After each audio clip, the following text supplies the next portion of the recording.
पुराने मगध साम्राज्य में एक बहुत धनी व्यापारी रहा करता था। उसके पास बहुत दौलत थी। एक दिन उसने हिसाब लगाया और पाया कि उसके पास जो भी दौलत है यह केवल उसके बच्चों के लिए पर्याप्त होगी। वह सोच में पड़ गया, कैसे होगी पोते पोतियों और फिर आने वाली पीढ़ी के लिए पैसों की व्यवस्था।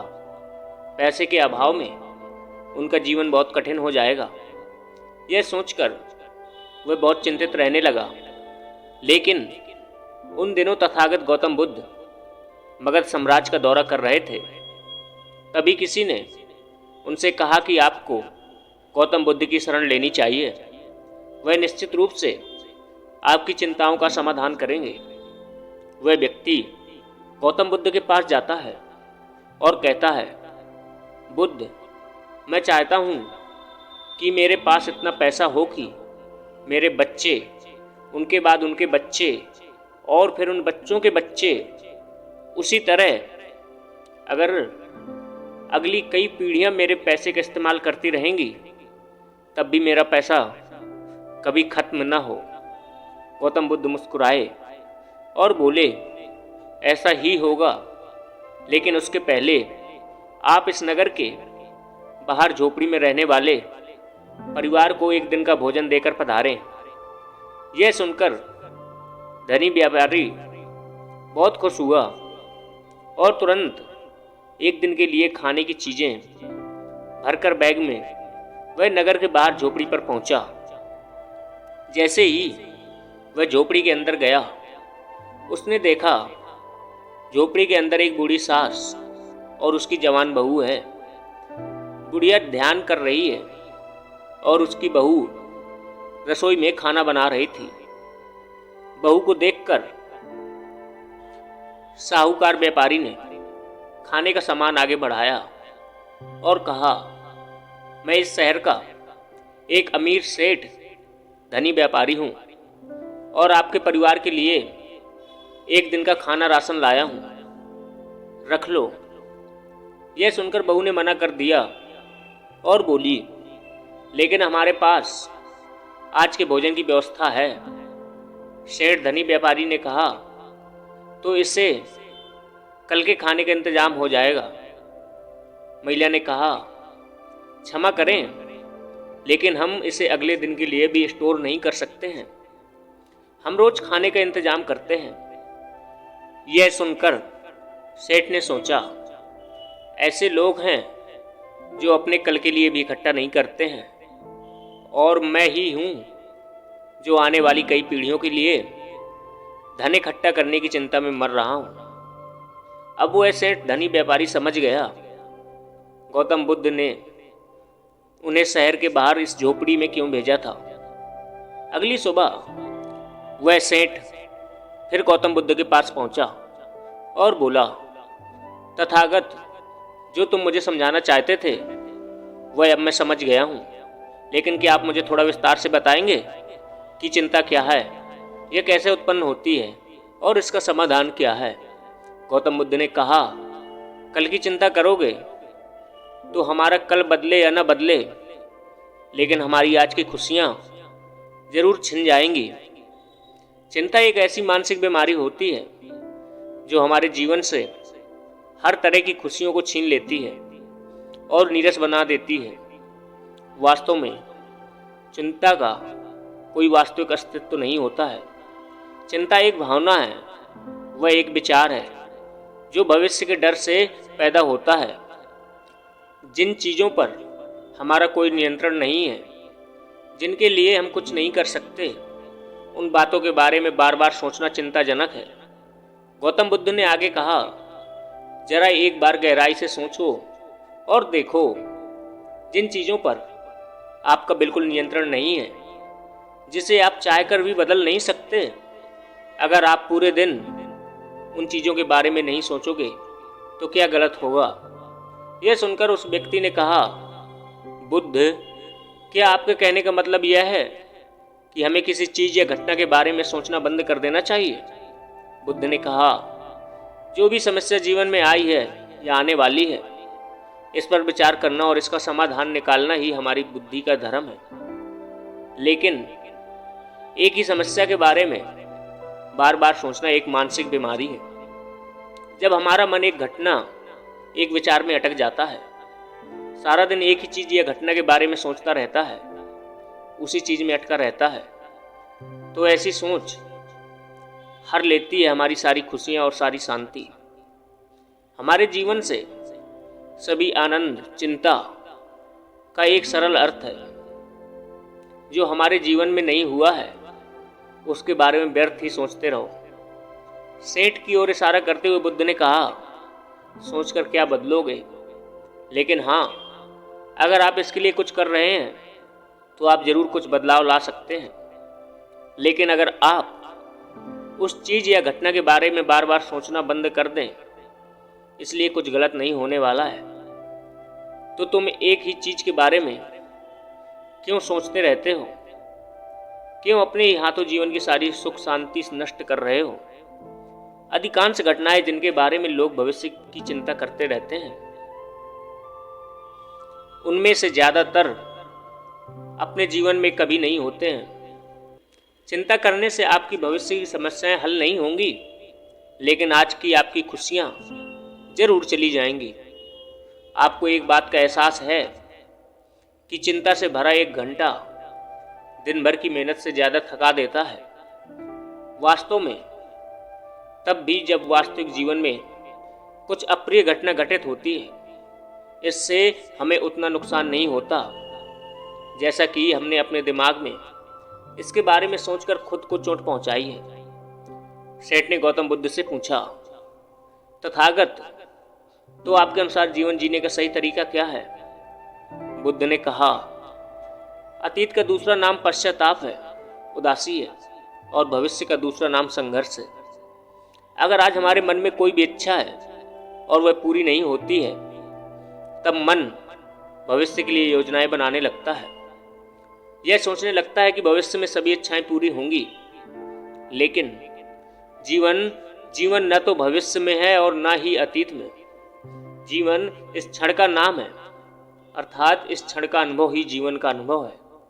और ये सब जानते हुए भी हम इस सच्चाई से अनजान बने रहते हैं। या तो हम अतीत की यादों में खोए रहते हैं, या हम भविष्य के लिए योजनाएं बनाते रहते हैं और हमारा जीवन बीत जाता है। केवल एक सत्य यदि हम अपने भीतर धारण कर लें कि ना तो हम अतीत को बदल सकते हैं, ना ही हम अपना भविष्य देख सकते हैं। हम पूरे धैर्य और साहस के साथ ही भविष्य का स्वागत कर सकते हैं, उसे स्वीकार करें, तो क्या ऐसा करने से हमारे जीवन का हर पल जीवन से भर नहीं जाएगा? सेठ ने कहा, बुद्ध, तुम सही कह रहे हो, लेकिन आप जितनी कोशिश कर लें, चिंता हमेशा बनी रहती है। अगर ज्यादा नहीं तो हमेशा परिवार की चिंता रहती है। बुद्ध ने कहा, चिंता होना स्वाभाविक है, पर उस चिंता को चिंतन में बदलना हमारा काम है। मैं आपको एक बात याद दिला दूं, जो आप पहले से ही नहीं जानते हैं। आपके आने से पहले भी यह दुनिया थी, यह समाज था, यह परिवार था, और जब तुम इस संसार को छोड़ोगे तब भी ये सब वस्तुएं वहीं रहेंगी। आपके आने और जाने से यह बहुत नहीं बदलता है। वैसे भी तुम्हारे आने से पहले और जाने के बाद का समय तुम्हारे हाथ में नहीं है। तुम्हारे हाथ में सिर्फ और सिर्फ वो वक्त है जो तुम अभी जी रहे हो। वह समय जिसमें मैं अभी तुझसे बातें कर रहा हूँ और तू मेरी सुन रहा है। हाँ, यह सब आपके हाथ में है, और हर बार आपके हाथ में केवल इतना छोटा क्षण आता है और फिर वह हमेशा के लिए मिट जाता है। तो इस क्षण का तुम क्या करोगे?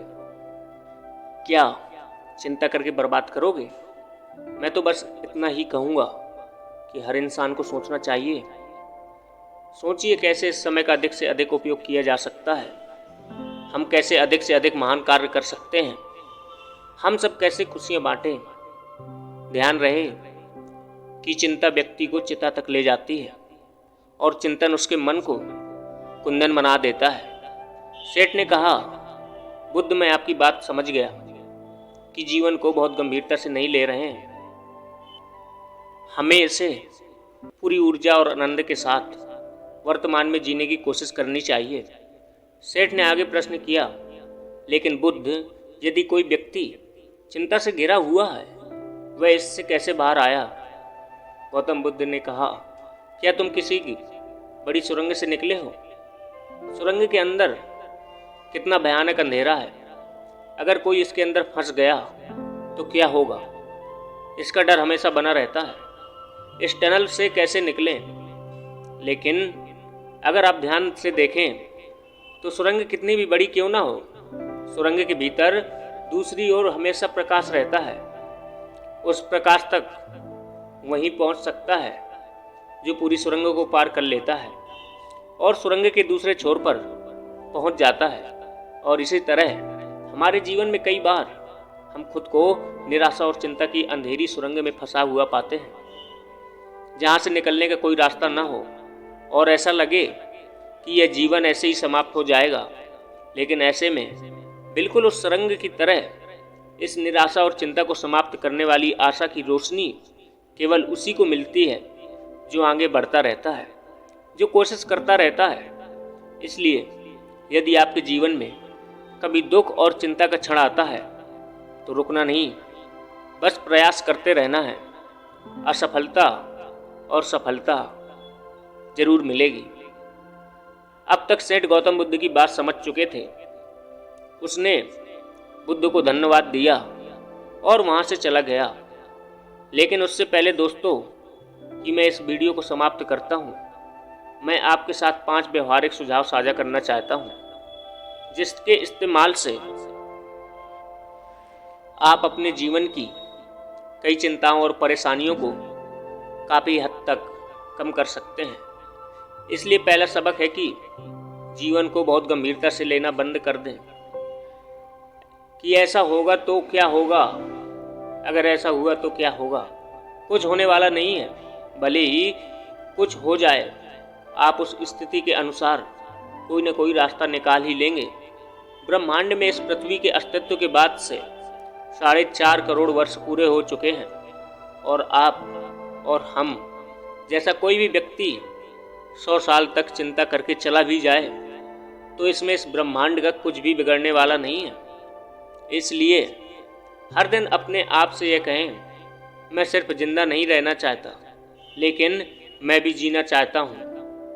दूसरा सबक है, हर छोटी छोटी बातों की चिंता करना छोड़ दें, जैसे ट्रैफिक में फंसने की चिंता, कुछ छोटे पैसे खो जाने की चिंता, आज ठंडा खाना खाने की चिंता। न जाने ऐसी कितनी अनावश्यक चिंताएं हम अपने मन में लिए फिरते रहेंगे। एक बार सोचो और देखो, वो दिन जब तुम अपनी आखिरी सांसें गिन रहे होगे, क्या ये सारी समस्याएं आज भी आपको उतनी ही बड़ी लगेंगी जितनी आज लगती हैं? इसका जवाब है नहीं। फिर उस दिन ये सारी परेशानियां जो आज आपको पहाड़ की तरह लगती हैं, यह रेत के एक छोटे से दाने से भी छोटा दिखेगा। इसलिए हर छोटी छोटी बातों की चिंता करना छोड़ दें। तीसरी सीख, यह बात हमेशा याद रखो कि जीवन बहुत छोटा है। आप आज, अभी और इसी क्षण मर सकते हैं। हम हर चीज़ की चिंता करते रहते हैं क्योंकि हमें लगता है हमारे पास अभी बहुत समय है, हम कई वर्ष तक जीवित रहेंगे और भी लोग मर रहे हैं, मैं जीऊँगा। इसलिए खुद को लगातार याद दिलाएं कि ज़्यादा चिंता करने का कोई मतलब नहीं है, शायद आज मेरा आखिरी दिन होगा। चौथी बात, आपको यह स्वीकार करना होगा कि इस दुनिया में कोई भी पूर्ण नहीं है, गलतियां सभी करते हैं। इसलिए लोगों को माफ़ करना सीखिए। भगवान ने मुझे इस दुनिया में जो भी कुछ बनाया है, सब कुछ बहुत खूबसूरत है। यदि हम उसमें अच्छाई नहीं देख सकते तो इसका अर्थ नहीं है कि वस्तुएं बुरी हैं, लेकिन इसका मतलब यह है कि अभी काफ़ी परिपक्व नहीं हुए हैं। हम उस चीज़ के में अच्छाई नहीं देख सकते हैं। और 5वीं बात, बिना बताए लोगों की मदद करो। जब हम बिना किसी एहसान के किसी की मदद करते हैं तो ऐसे ही तब हम अंदर से एक अद्भुत शांति और आराम महसूस करते हैं। जो हमें किसी भी बुरी परिस्थिति से लड़ने और उससे बाहर निकलने की ताकत देता है। दोस्तों, हमें अपने जीवन में चीज़ों को जाने देने का नज़रिया विकसित करना चाहिए कि जो होगा देखा जाएगा। कुछ भी हो गया हो, मेरा कंट्रोल नहीं था। आज जो भी होगा मैं उससे बेहतर बनाऊंगा। जीवन में जो सबसे ज़्यादा मायने रखता है वह है हमारी खुशी, और हम खुशी ही रहेंगे जब हमारे दिल और दिमाग पर चिंताओं का बोझ ना हो। इसलिए चिंता मत करो, खुशी से जियो। दोस्तों, अगर इस कहानी से आपको कुछ सीखने को मिलता है तो प्लीज़ वीडियो को लाइक और चैनल को सब्सक्राइब जरूर कर दें। आखिरी तक बने रहने के लिए धन्यवाद।